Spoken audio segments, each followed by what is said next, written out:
So మనం scan చేసి చూడడం వల్ల ఫాలికల్ అనేది గ్రోత్ ఎలా ఉంది, సైజ్ ఇంక్రీజ్ అవుతుందా, యాజ్ పర్ మనకి 1.5 to 2 mm per day జనరల్గా గ్రోత్ అవుతుంది, అలాగే గ్రోత్ ఉందా లేదా తక్కువ గ్రోత్ ఉందా, అండ్ దాంతోపాటు సైమల్టేనియస్గా గర్భసంచి పొర ఎండోమెట్రియం అనేది పెరుగుతుందా లేదా అనేది ఇవన్నీ ఫాలిక్యులర్ స్టడీలో చూస్తాం అన్నమాట. సో మనకి మంచి సైజ్ అంటే 18 to 20 mm సైజ్ వచ్చినప్పుడు ఫాలికల్కి రప్చర్ అవ్వడానికి ట్రిగర్ ఇంజెక్షన్ ఇస్తామన్నమాట. సో ట్రిగర్ ఇంజెక్షన్ ఇచ్చిన తర్వాత రప్చర్ అయిందా లేదా అనేది మళ్ళీ 36 అవర్స్కి స్కాన్ చేసి చూస్తాం. సో న్యాచురల్ సైకిల్లో అనుకోండి ట్రిగర్ ఇవ్వకుండా జనరల్గా స్పాంటేనియస్గా రప్చర్ అయిందా లేదా అనేది స్కానింగ్లో చూస్తాం.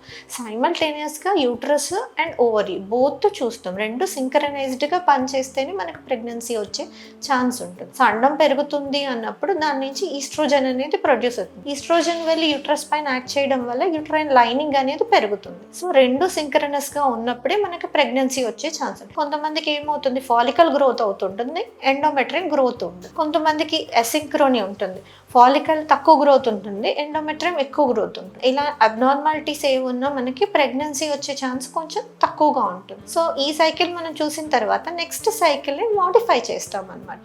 సో ఏం ప్రాబ్లం ఉంది అని ఒక అంచనా వేసుకొని దాని ప్రకారంగా ట్రీట్మెంట్ అనేది ఇస్తూ ఉంటాం.